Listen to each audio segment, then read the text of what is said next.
Morning विद्यार्थी मित्रों। बेटा लास्ट टाइम जे चलाव्युं हतुं त्याथी आगळ आज कंटिन्यू करीए छीए।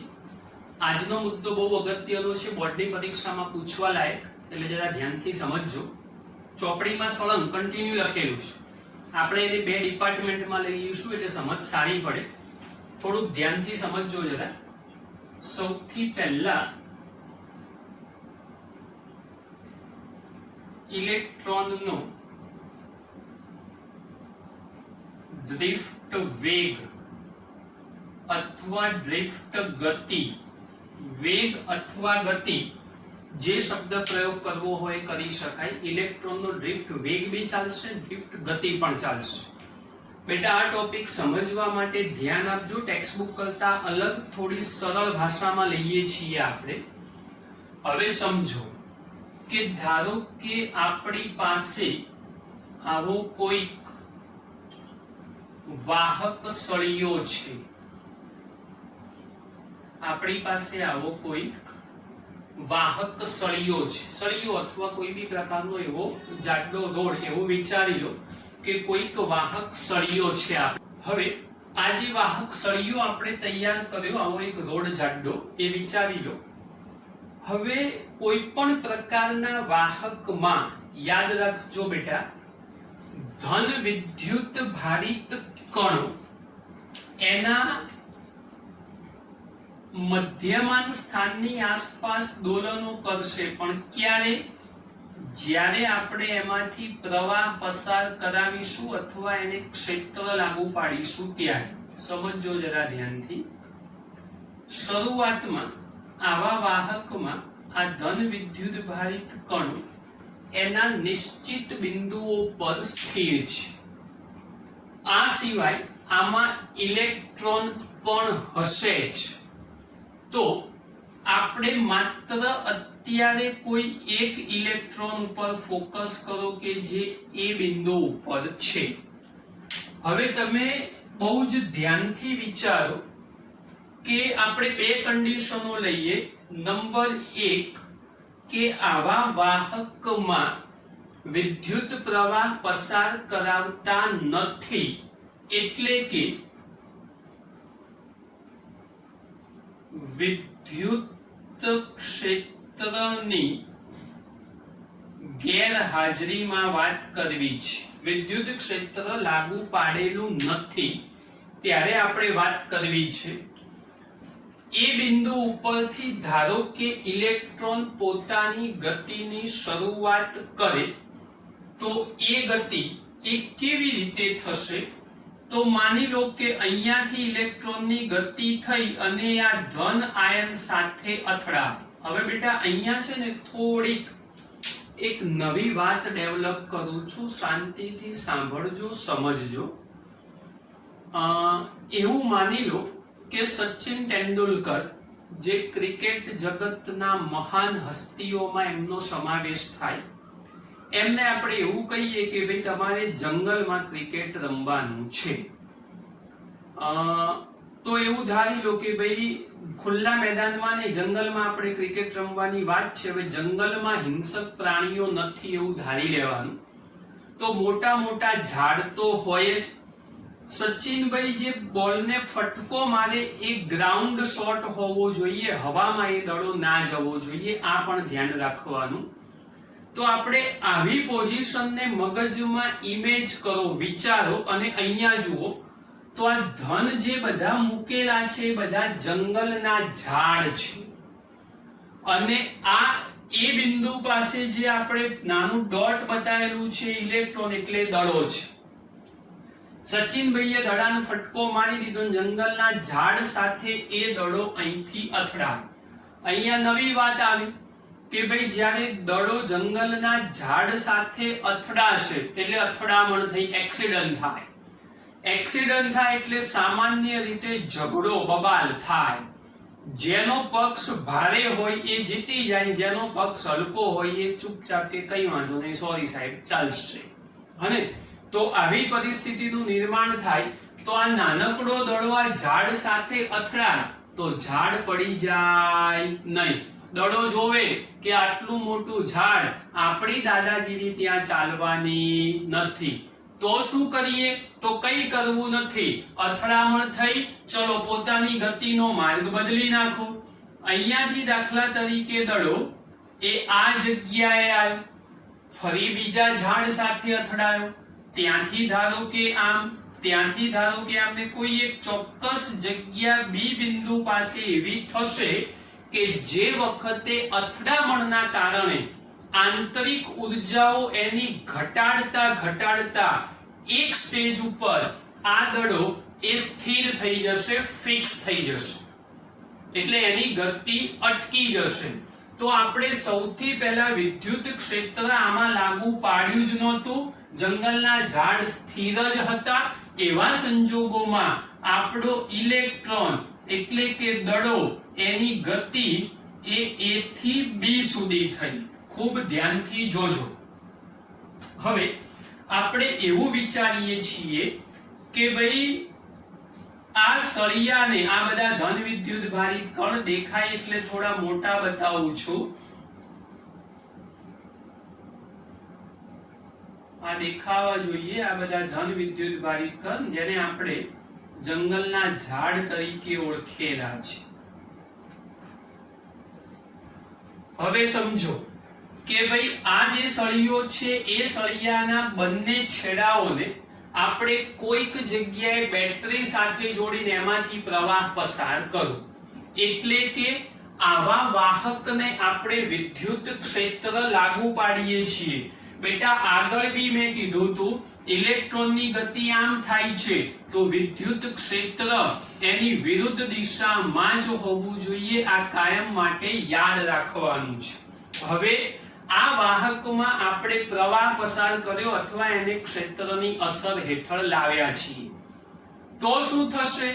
તો ધન વિદ્યુત ભારિત કણ એક જગ્યાએથી બીજી જગ્યાએ નહીં જાય, પણ આ ધન વિદ્યુત ભારિત કણ એના મધ્યમાન સ્થાનની આજુબાજુ આ પ્રમાણે દોડિત થશે, એટલે આ ખાલી આમ સેજ હલ્યા કરશે તો જંગલના ઝાડ હલવા લાગ્યા છે એવું વિચાર.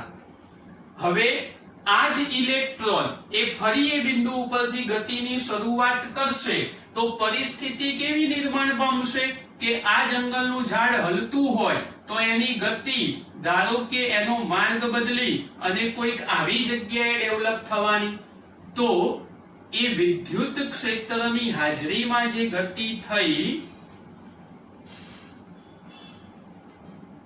વિદ્યુત ક્ષેત્રની હાજરી એમાં જે ગતિ થઈ એ થઈ A થી B ડેશ સુધીની. જોઈ લો, આ જંગલના ઝાડ હલશે એટલે ગતિ A ના એ માર્ગે નહીં થાય, અથડામણ કોઈક જગ્યાએ બદલાશે એટલે ગતિ A થી B ડેશ સુધી થશે. તો આપણો ઇલેક્ટ્રોન A થી ગતિ કરી ગેરહાજરીમાં B સુધી, હાજરીમાં ગતિ કરી A થી B ડેશ સુધી. તો ખરેખર ઇલેક્ટ્રોને કેટલું અંતર કાપ્યું હોવું જોઈએ? તો માત્ર આટલું જ અંતર એણે કાપેલું હશે, અને એ અંતર કેટલું હશે? તો B થી B ડેશ જેટલું. એટલે ઇલેક્ટ્રોને કાપેલું અંતર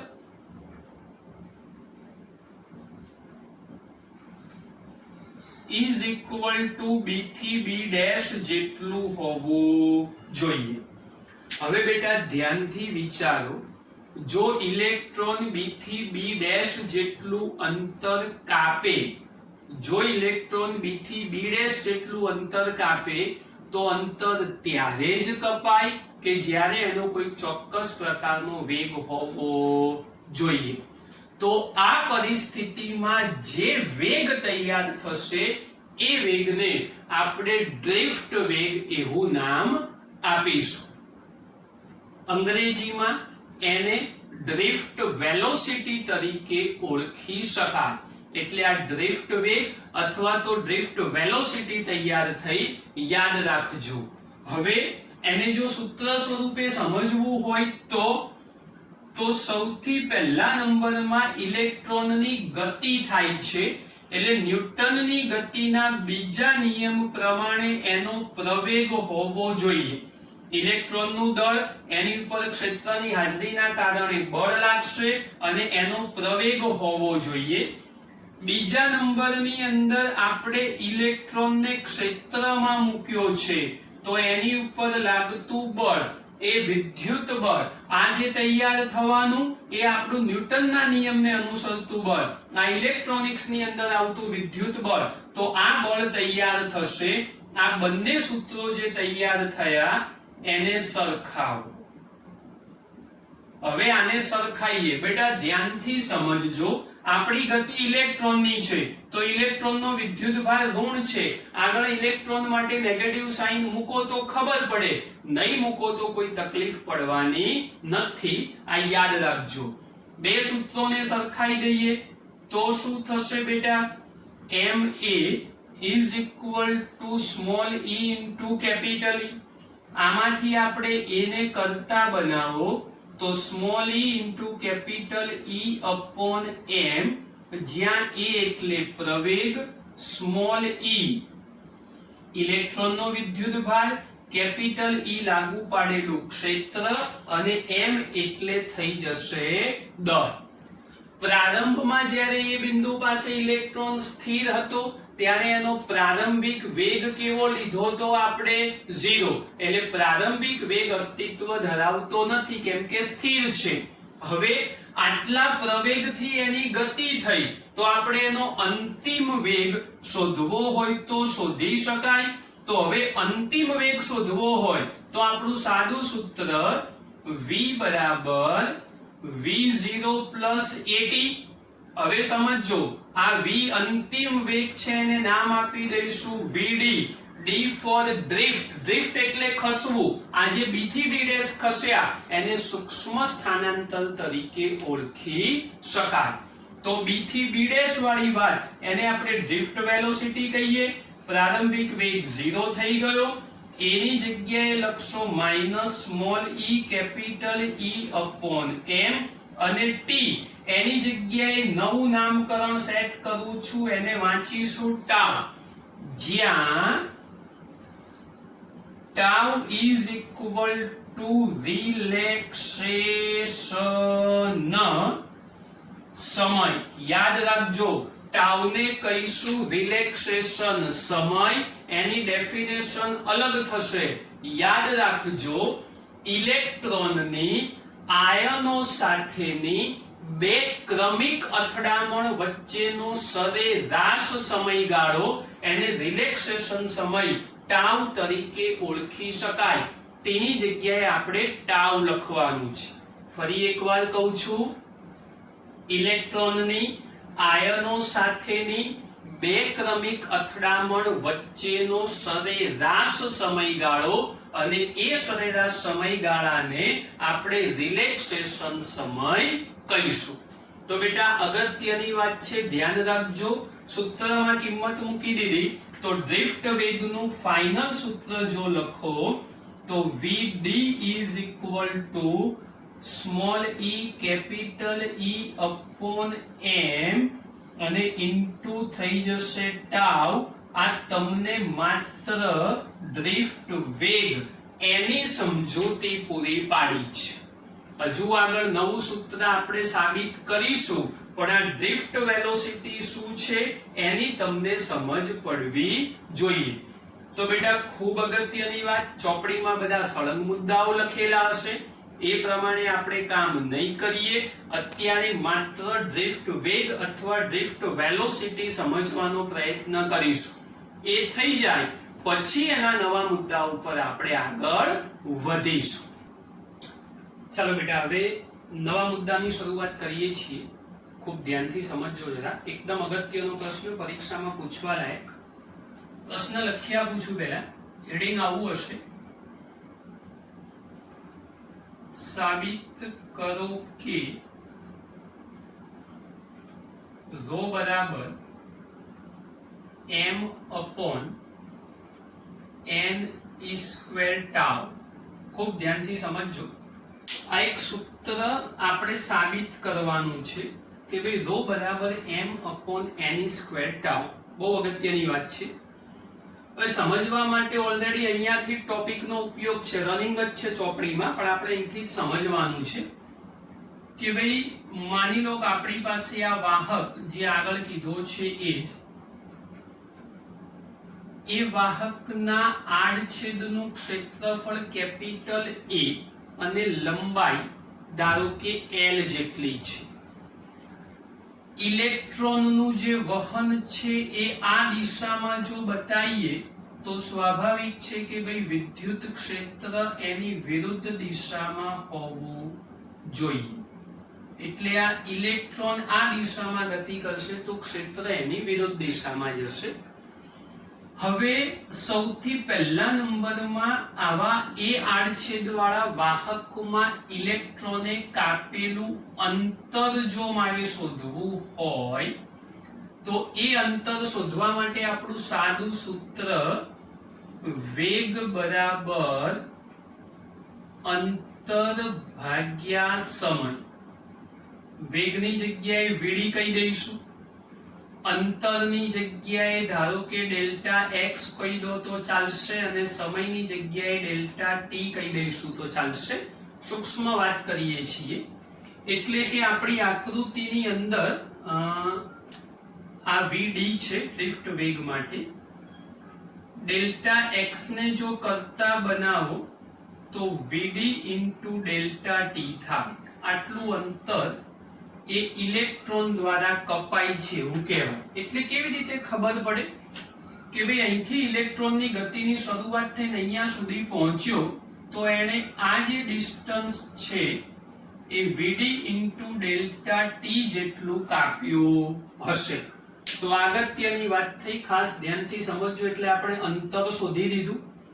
હવે અંતર શોધ્યા પછી આખો વાહક એ કેપિટલ A આડછેદ વાળો છે તો એનું જો મારે કદ શોધવું હોય તો કદ માટે આપણે શું લખી શકીએ ભાઈ? આડછેદનું ક્ષેત્રફળ ગુણ્યા લંબાઈ એટલે A into ડેલ્ટા x. આ કદ v છે યાદ રાખજો. ડેલ્ટા x ની જગ્યાએ થશે vd into ડેલ્ટા t. આ વોલ્યુમ શોધ્યું છે. વર્ણનના શબ્દો જે બોલતો જઉં છું એ લખવા પડશે. ડાયરેક્ટ આવા સ્ટેપ લખવાના નથી, અત્યારથી યાદ કરાવી દઉં છું. હવે બીજો અગત્યનો મુદ્દો કે જે સંખ્યા ઘનતા આપણે શીખ્યા હતા એકમ કદ દીઠ. તો હવે એવી નોર્મલ વાત કરીએ. એકમ કદ દીઠ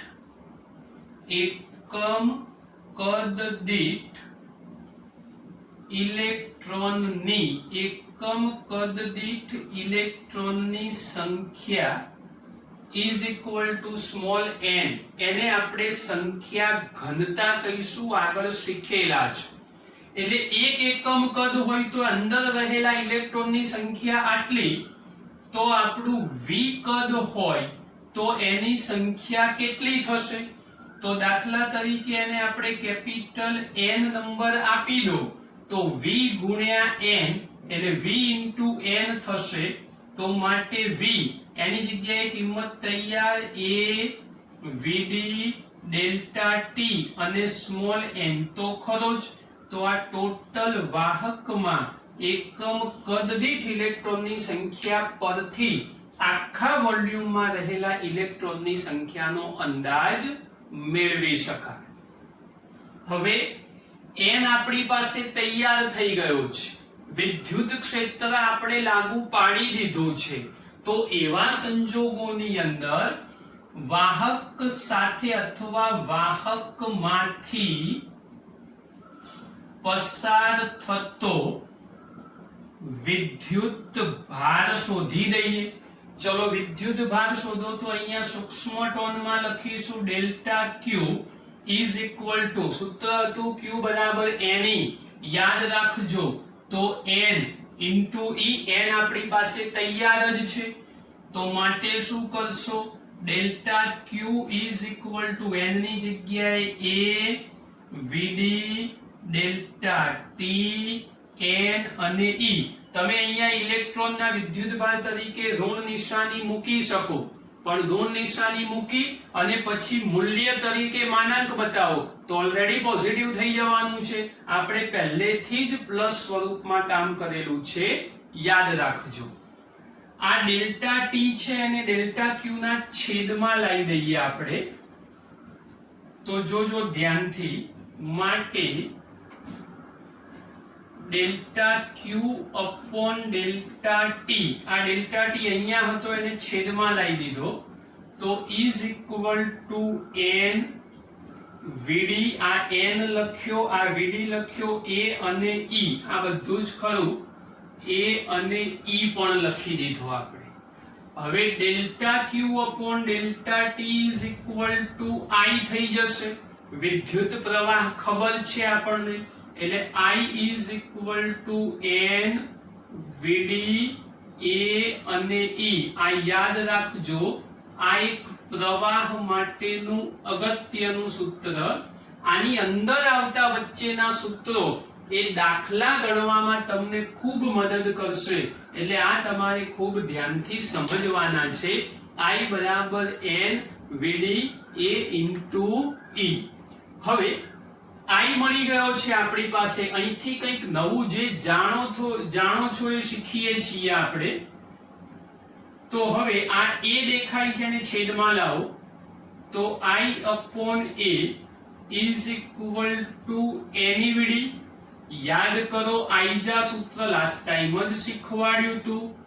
i upon a is equal two j, આને કહેવાય વિદ્યુત પ્રવાહ ઘનતા. તો નવું સૂત્ર મળ્યું, j બરાબર એની વીડી. આ પણ એક અગત્યની વાત છે, ખાસ ધ્યાનથી સમજવાનું છે. એટલે j is equal to N E વીડી. બેટા બધા સૂત્રો જે દેખાય એ કોઈક ને કોઈક જગ્યાએ દાખલામાં તમને મદદ કરશે, તો તમારે આને ખૂબ ધ્યાનથી સમજવાના છે.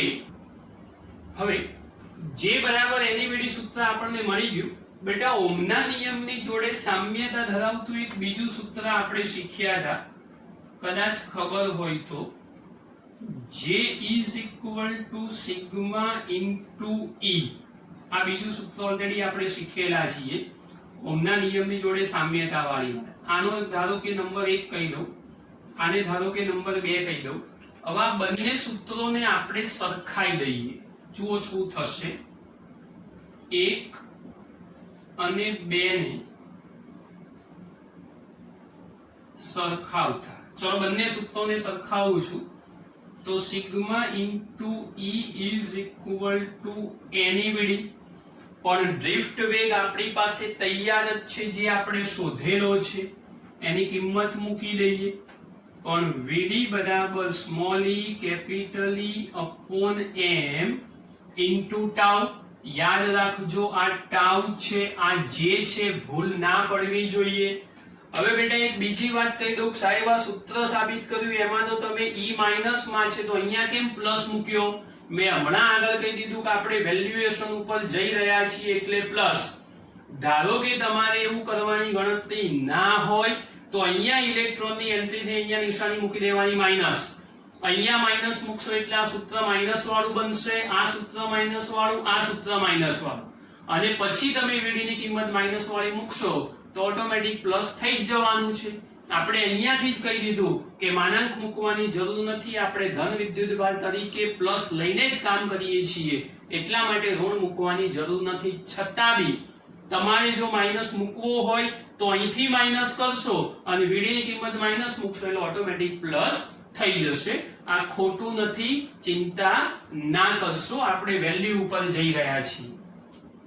ચાલ હવે કિંમત મૂકી દઉં તો શું થાય?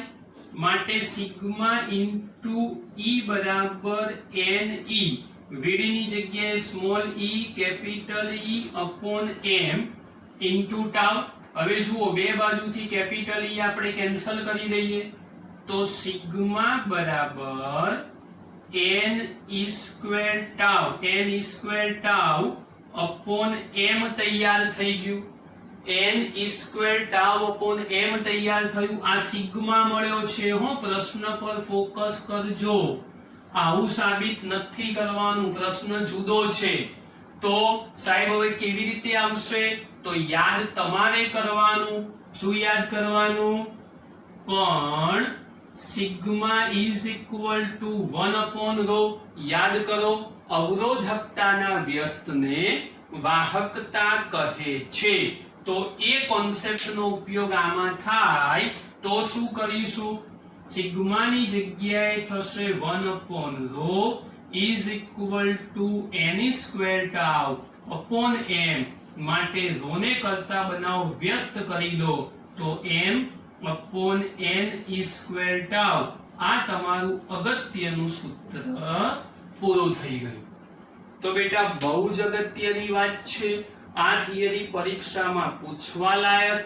આટલું માત્ર લખવાથી ક્યાંય માર્ક્સ મળે નહીં.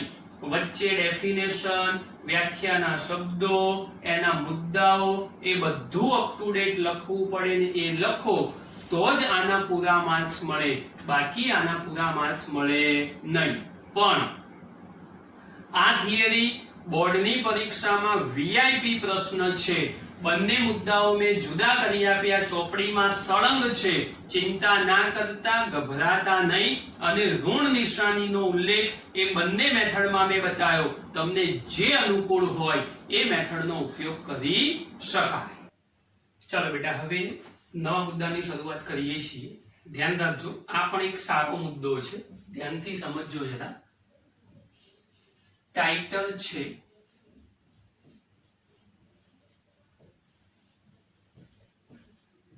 મોબિલિટી.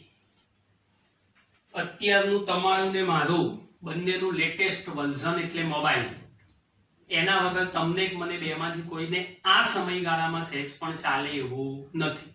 તમને તો જો કે રેગ્યુલર કોઈ દિવસ નહીં ચાલે એવું, પણ કશો વાંધો નહીં. તો આ મોબિલિટી શબ્દ એ મોબાઈલનું ગુજરાતી થાય ગતિશીલ વિદ્યુત ભાર વાહક. મોબાઈલ ફોન આવે એટલે આ જ પોઝિશનમાં હલો હા હા એવી વાત ના થાય. બિંદાસ ફરતા ફરતા તમારે જ્યાં વાતચીત કરવી હોય ત્યાં તમે કરી શકો. તો એને ગતિશીલ વિદ્યુત ભાર વાહક તરીકે ઓળખી શકાય. તો આ મોબિલિટી શબ્દ એ મોબાઈલ ઉપરથી મળેલો છે. ગતિશીલ વિદ્યુત ભાર વાહક એનું પૂરું ગુજરાતી ફોર્મ થાય. અલગ અલગ પ્રકારના પદાર્થોમાં આવા ગતિશીલ વિદ્યુતભાર વાહકો અલગ અલગ હોઈ શકે. આગળ પણ શીખવાડેલું છે, હજુ ફરી એક વખત યાદ કરાવી દઉં છું. દાખલા તરીકે ધાતુ પદાર્થો હોય તો ધાતુ પદાર્થમાં ગતિશીલ વિદ્યુતભાર વાહક તરીકે કોણ હોવા જોઈએ? તો માત્ર ઇલેક્ટ્રોન. ઇલેક્ટ્રોનના કારણે જ ગતિશીલ વિદ્યુતભાર વાહકો એટલે કે ઇલેક્ટ્રોનના કારણે જ ધાતુ પદાર્થમાં વિદ્યુતનું વહન શક્ય છે. બીજા નંબરમાં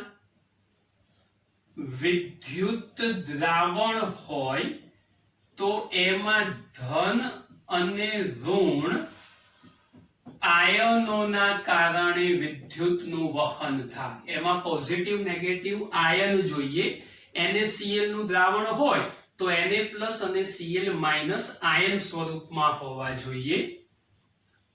ત્રીજા નંબરમાં આયનીકરણ પામેલ વાયુ હોય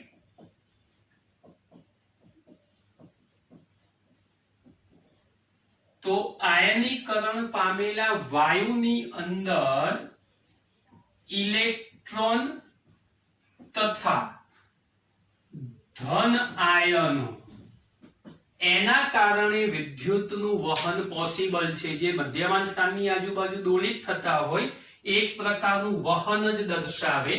અને ચોથા નંબરની અંદર અર્ધવાહકો. અર્ધવાહકોમાં વિદ્યુતનું વહન ઇલેક્ટ્રોન તથા હોલના કારણે થતું હોય. ઇલેક્ટ્રોન અને હોલ શું છે એની માટેની વિગતવાર ચર્ચા આગળ કરવાની છે, એવું લાસ્ટ ટાઈમના લેક્ચરમાં પણ મેં કીધું હતું. આજે ફરી યાદ કરાયું.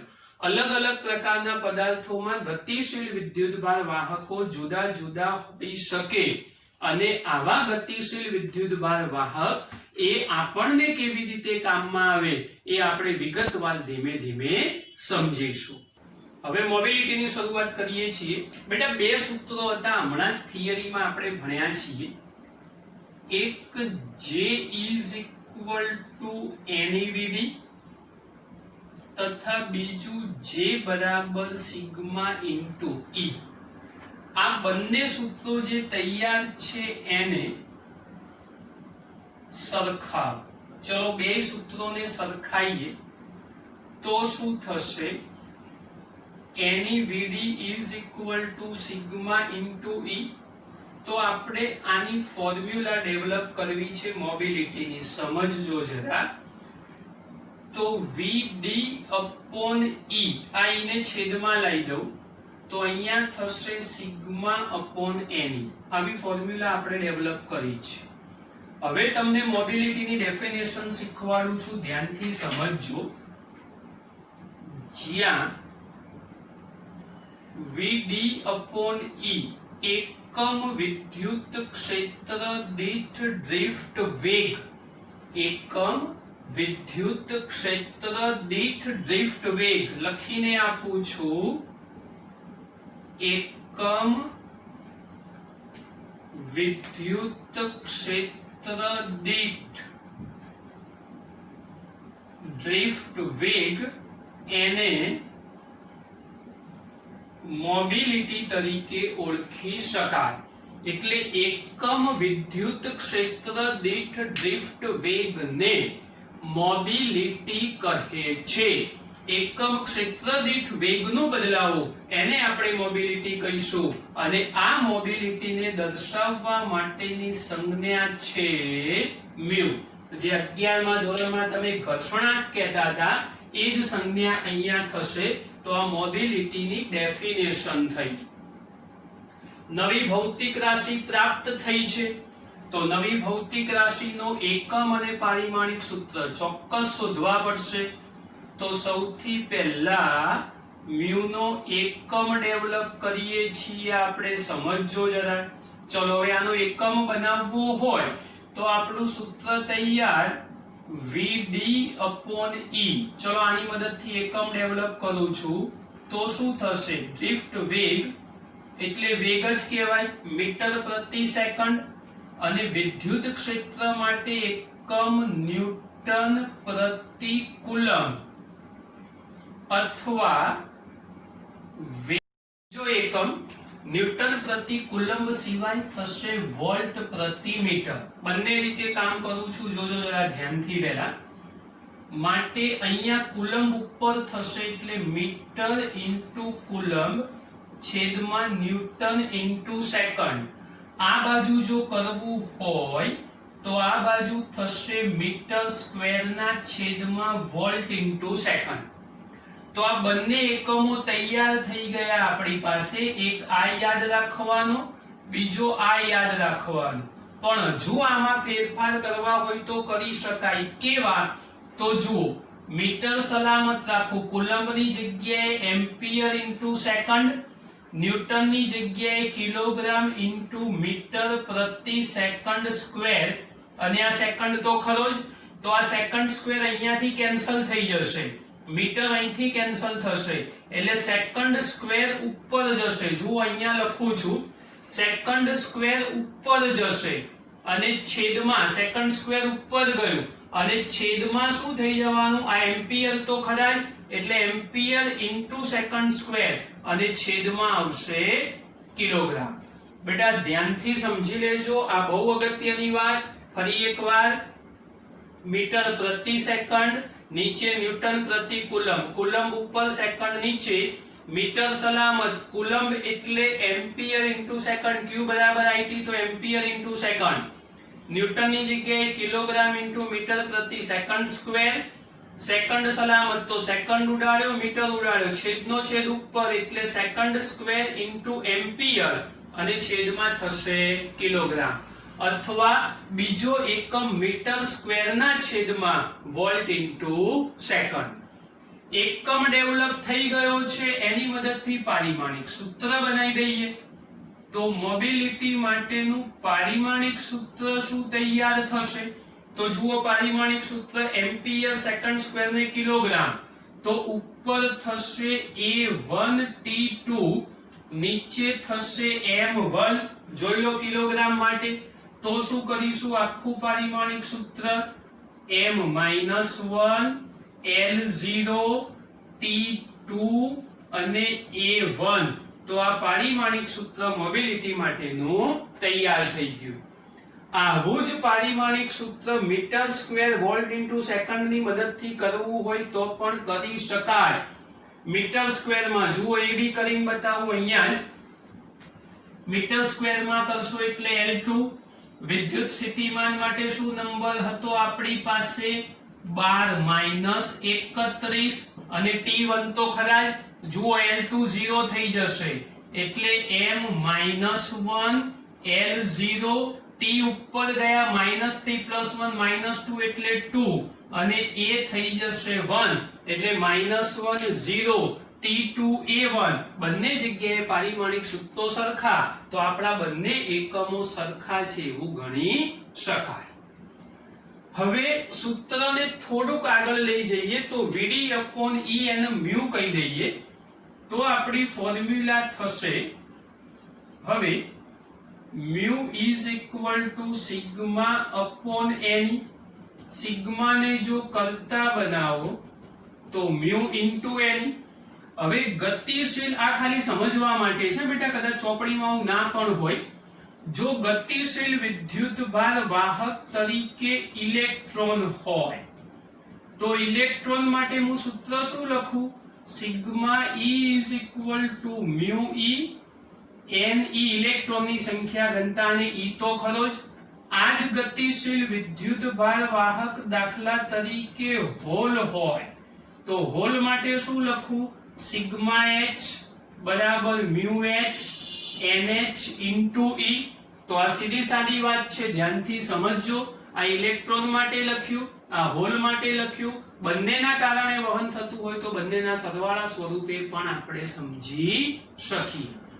તો બેટા મોબિલિટી માટેની સીધી સાદી નોર્મલ વાત, એકમ પારિમાણિક સૂત્ર યાદ રાખજો. ડેફિનેશન પૂછાય તો બી આવડવું જોઈએ અને જો શોર્ટ નોટ પૂછાય તો પણ આમાં સમજ પડી જવી જોઈએ.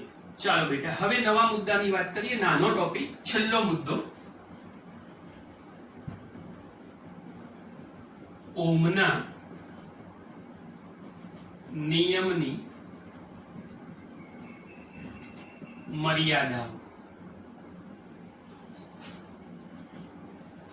એકચ્યુઅલી ઓહમનો નિયમ આપણે ભણી ગયા છીએ, એ યાદ જ હોવો જોઈએ. અચળ તાપમાને વાહકના બે છેડા વચ્ચેનો વિદ્યુત સ્થિતિમાનનો તફાવત, તેમાંથી પસાર થતા વિદ્યુત પ્રવાહના સમપ્રમાણમાં V બરાબર IR. V શબ્દ બી શીખવાડ્યો.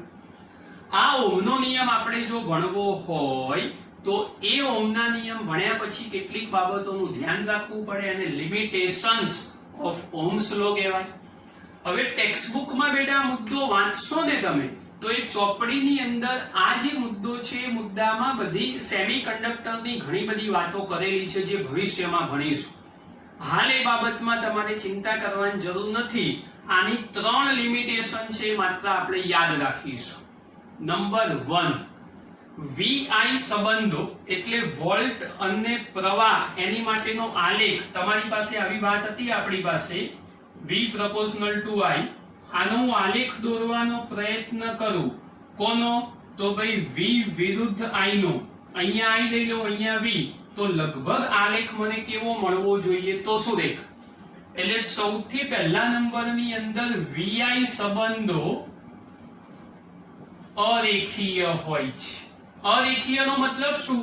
કે ભાઈ આ આલેખ મળ્યો ચોક્કસ તાપમાન T1 માટે જ મળ્યો, બધા માટે આવો ના મળે. ધારો કે T2 તાપમાન હોય તો અહીંયા થાય, ધારો કે T3 તાપમાન હોય તો અહીંયા થાય. એટલે તમે જેમ ટેમ્પરેચર બદલશો એ પ્રમાણે આલેખો બદલાશે. તો આ બધી સરખી રેખાઓ નથી, માટે કહેવાય કે VI સંબંધો અરેખીય હોય છે. બીજી વાત, VI સંબંધો માત્ર V ની સંજ્ઞા પર આધારિત છે.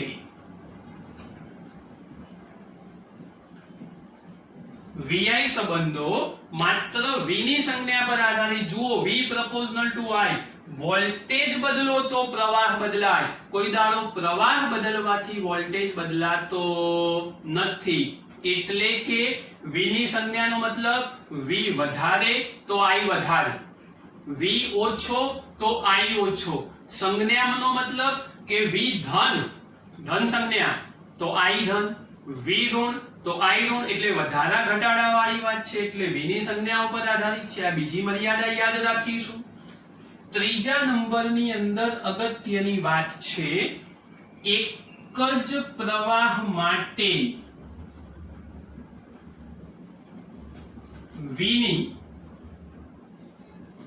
એક કરતા વધુ કિંમતો હોઈ શકે. એક જ સરખો પ્રવાહ મેળવવો હોય તો એના માટે વોલ્ટેજના એક કરતા વધારે મૂલ્યો રાખી શકાય. દાખલા તરીકે મારે કોઈક નાનકડો લેમ્પ ચાલુ કરવો છે તો 5 વોલ્ટની મદદથી બી ચાલુ કરી શકાય, 10 વોલ્ટની મદદથી બી ચાલુ કરી શકાય, 15 વોલ્ટની મદદથી બી ચાલુ કરી શકાય. અને તો એક જ પ્રવાહ માટે V ની એક કરતા વધારે કિંમતો અસ્તિત્વ ધરાવે છે. ચોપડીમાં બેટા ઘણા બધા આલેખોની વાત છે, આલેખો સાથે આની વિસ્તારથી સમજવી છે. હાલના સ્ટેજે આપણે એમાં પડવાની જરૂર નથી. 3 બેઝિક વાતો કહી દીધી, યાદ રાખજો. VI સંબંધો અરેખીય હોય, VI સંબંધ માત્ર V ની સંજ્ઞા ઉપર આધારિત હોય, અને VI સંબંધોમાં એક જ વિદ્યુત પ્રવાહ માટે એક કરતા વધારે વોલ્ટેજના મૂલ્યો અસ્તિત્વ ધરાવે છે. તો આજના લેક્ચરની અંદર બેટા આટલા જ મુદ્દાઓની વાત રહેશે. બાકીની નવી વાતો એ નવા લેક્ચરમાં નેક્સ્ટ રાઉન્ડમાં કરીશું. પણ ખાસ સૂચના, જે રોજ ચલાવું છું એ રોજ તૈયાર કરી નાખજો. ભેગું કરશો તો હેરાન થશો બેટા, એ બર્ડન પછી સહન નહીં થાય. માટે રોજનું કામ રોજ કરો.